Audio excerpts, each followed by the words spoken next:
Hey guys, it's Max from Crypto Potato. Welcome to our Tips for Trading segment.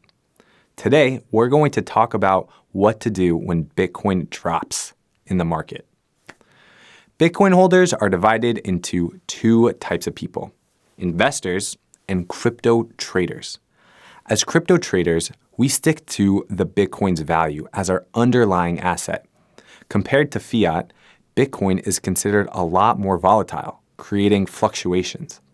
When Bitcoin is stable or otherwise rising, we are less concerned about the situation, even though the rise of Bitcoin's value leads to mass sales of alternative coins, known also as altcoins. The increase in Bitcoin's value usually keeps our portfolio's profit stable.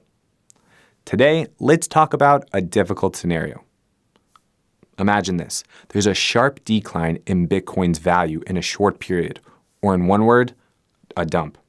For example, we saw it during the first 10 days of 2017, and we saw it again just recently at the end of November. Here are a few ways to help you survive and stay profitable during such terrible days. First, sell through the pump. As violent trading up, similar to what we witnessed in November, it will probably repeat itself when going down.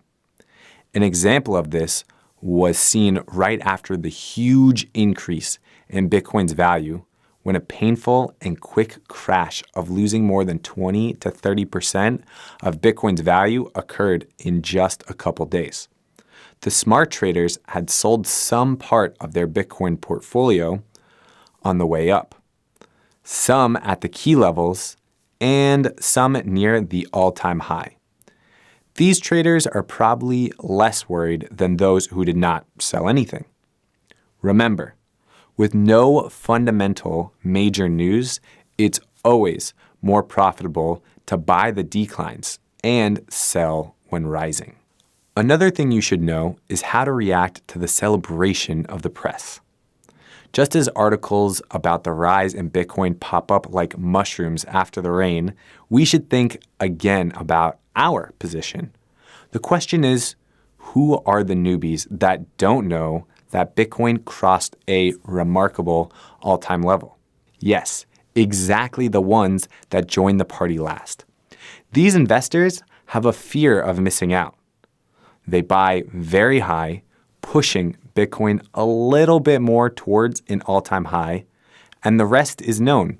Smart traders sell at this point, and it's just a matter of time before there is a reasonable story that pulls the trigger and starts a heavy snowball that starts rolling down the mountain. The trigger of the mass dump in 2013, for example, was the crisis of Mt. Gox. In January 2017, it was rumors that came from the Chinese government about investigating Chinese exchanges.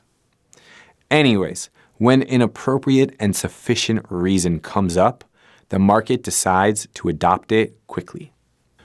So when you recognize this pattern, hedge into altcoins. Usually a dump will be much more violent than the way up. It creates panic and investors who sell off their portfolio at any given price. One way to reduce the risk when there's the fear of heights is to buy some altcoins. Lots of alts crashed when Bitcoin skyrocketed and are at a very good price for accumulation. Usually, alts will decline more relative to Bitcoin's rise, and vice versa. Another thing you can do, short it. Today, most of the crypto exchanges allow trading inversely, or in other words, short. Some allow leveraged margin trading. In a situation where the majority of Bitcoin is actually not available for immediate trading, when we want to defend the value of a large amount of Bitcoins, we can open a leveraged short position with a much smaller amount of Bitcoin. This decreases the volatility. See, if Bitcoin continues to rise, we would earn less. If a dump happens, we would lose less. One last thing, stop the loss. Trading occurs 24 hours a day, 7 days a week. And apparently our eyes are closed sometimes when we sleep and when we're not in front of the screen getting updated constantly. During Bitcoin's volatility periods, it's very important to spread some stop loss commands, as well as to take profit, just so that you can really sleep quietly and not wake up in the middle of the night to a bright red candle on the graph. That's all that we have for today. If you have any questions regarding anything I said, feel free to leave a comment in the comment section and subscribe to our channel so that you can be updated on all of our new videos.